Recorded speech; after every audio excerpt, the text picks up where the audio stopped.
Hi everyone, today I wanted to talk to you guys about my 2024 planners, which worked and which didn't. So let's get started.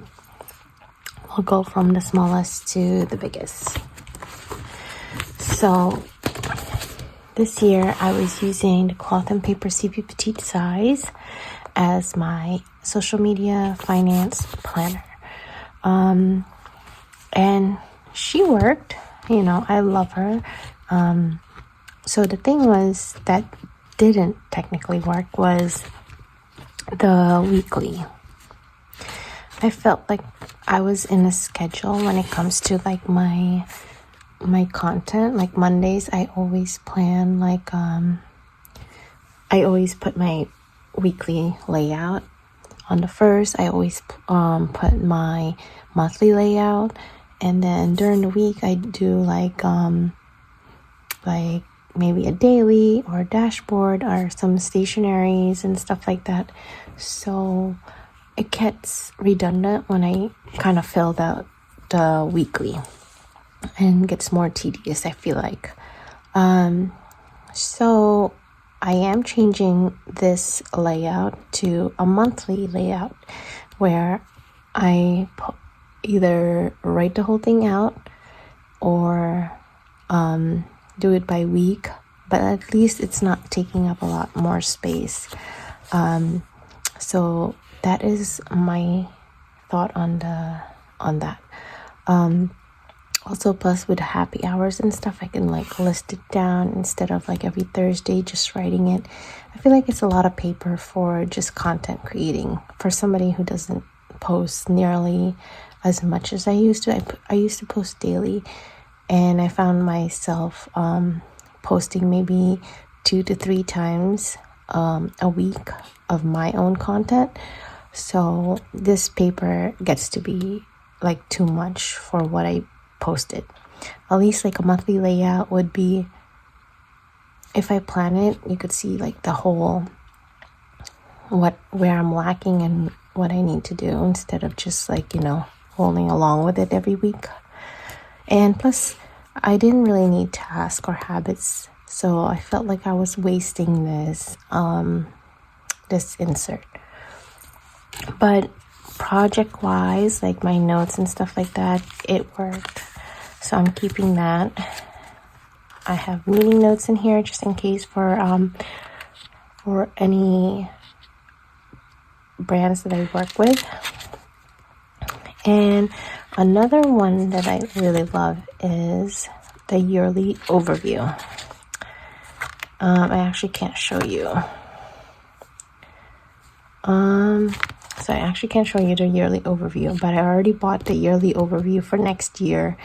And what I use it for is for my payout,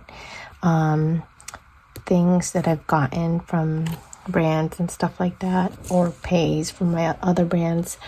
But I love the way it's laid out, so I just write the payouts on top and other items I've received or other brands I work with, just to note it. And then on the monthly on the top, I circle when I got paid, and or when something is due or something like that. So I feel like it worked out, So, I mean, this worked, just changing this layout. So hopefully the monthly will work. But she's cute. I still love her, and I keep her on my desk for the whole thing. And yeah. So the next one is my EDC. I've been with this planner for, I want to say 3 years, maybe more. I don't remember. But I've been with Personal for a long time, and she works for me. I love taking her out. I love the size of the inserts, plenty of room for me, everything. So with that said, I'm still keeping this. I do change inserts here and there. I use this And now I'm gonna use this one. We'll see how she goes. I do have an inbox system on my desk, but if I do take this out and I need to write down some notes and information, I could easily take it down in here. A couple pages of that. For my schedule, I still will be using the yearly overview. I love this thing. It works for me, size-wise, everything. Monthly will be the same. I love my monthly. I think it's a great layout. I am even excited for the little overview that we're getting. So I'm excited for that. And for this week, don't mind that. I will be staying with the horizontal. So I'm excited for that too, because this is my favorite insert. It works for me. My brain loves the compartmentalizing and the listing. And it has exactly enough space for what I need it to be, like tasks, meals, and Happy Mail. So the only change that I'll be doing this year is my daily inserts. I will not be doing a dated daily inserts this year, which is crazy, but yeah, I will not be doing that. But everything else will be the same. I will have my notes, books to read, foods and restaurants to go to, wish list, books to buy. And for my finance, I will still have my purchase tracker, things I want to buy, and all the other contact stuff, you know. So this will be the same.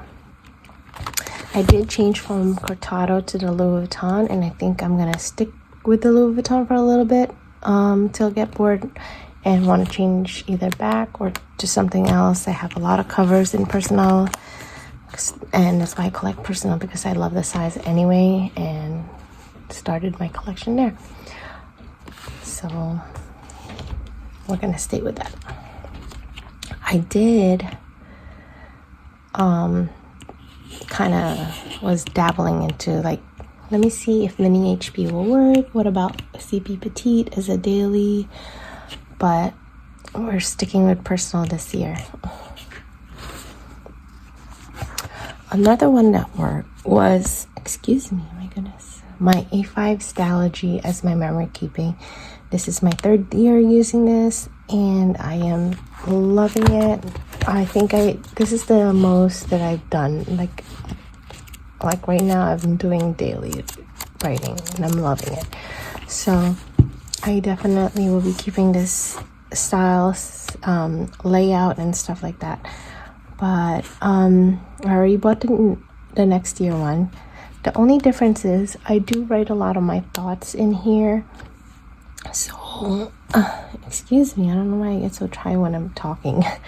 But I do write a lot of my thoughts in here, but I want to keep this mostly like a memory keeping where my kids can read. So I'm taking my thoughts out and putting it in a journal for next year. But I still have a lot to say. For some reason, writing in fountain pen had made me want to write more. I don't know if that makes sense, because from previous years I would write okay, we did this, or somebody said this, it was funny or whatever. But now I'm I don't even know what I'm writing, but I'm writing a whole page a day. A whole page, almost a whole page. It's crazy, but I like it. So keeping this, just taking my thoughts out. So that worked. And now for something that didn't quite work. So this is technically my 2nd year doing this. For the spiral planner, I have been using it as a health planner. As you can see, it's not as filled. I was there for a little bit, but it's not as filled as I would like. So what I use this for is technically, this is a good one, my workout, meals, blood pressures. I highlighted bad things that I ate, like even like good stuff, you know. So it works, but eventually I stopped doing it. It gets to be too much when you're writing every little thing that you're snacking on, which technically you shouldn't anyway. But my exercises got to be a little bit more like I'm walking every day, but I wasn't taking down the writing down the steps and stuff. So it was just like a lot, maybe because with a toddler too, I don't know, it just didn't work out. So I'm not gonna be doing my health in the spiral, and actually the spiral is a whole different layout anyway, so I don't think I'll be tracking my intake and all that stuff. It's just too much. I have done a lifestyle change where my foods are healthier in the house. I'm walking daily, except now that it's getting cold, but I do want to continue that. I have a walking buddy that, you know, I'm gonna do that with.